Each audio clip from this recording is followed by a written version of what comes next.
cadence. He was affable, interested, and modest. I suspect he is less modest now, but he has earned it. It was in this band that he formed the pivotal relationship with manager Glenn Wheatley, one-man band David Hirschfelder, and producer Ross Fraser. They made the overnight sensation, 20 years in the making, that is You're the Voice. I believe that there are a couple of performances each decade where the singer, the song, the musicians and the moment create something transcendental. If you ask me what the top 10 Australian songs of the past 40 years were, I would reply that you didn't need a number that big. You're the Voice is top 3. Glenn Wheatley once told me that when he first heard it, the hairs on the back of his neck stood up. Farnham's retort was that Wheatley didn't have hairs on the back of his neck. He's a funny guy.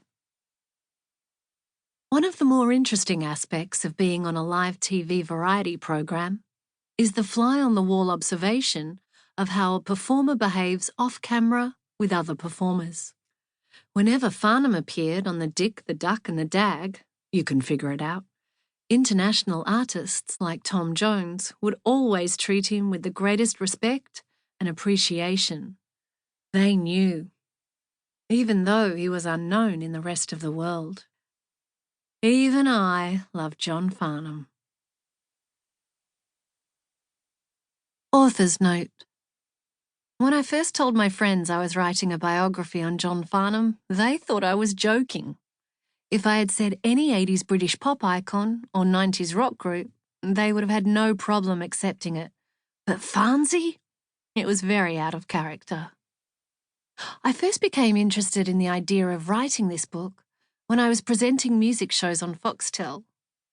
It was the 25th anniversary of Whispering Jack, so we decided to program a few hours of Farnsey's best music videos interspersed with fun Farnham facts.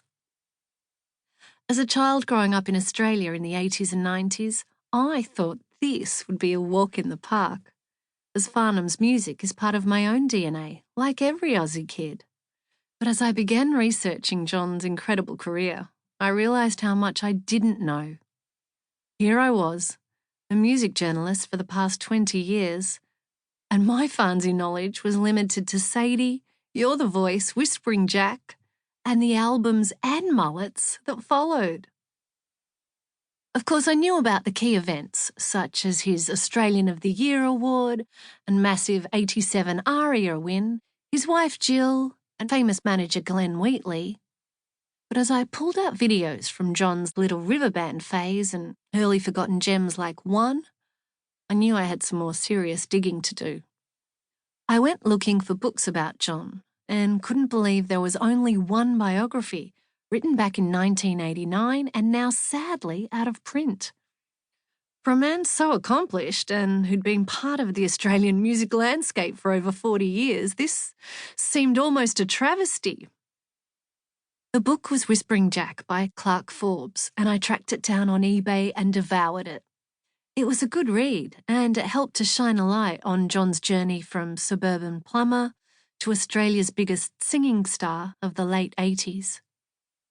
Later, as I was waxing lyrical to Random House publisher Alison Urquhart about books I would love to write, the coffee table book on 80s pop stars, she suggested a John Farnham biography.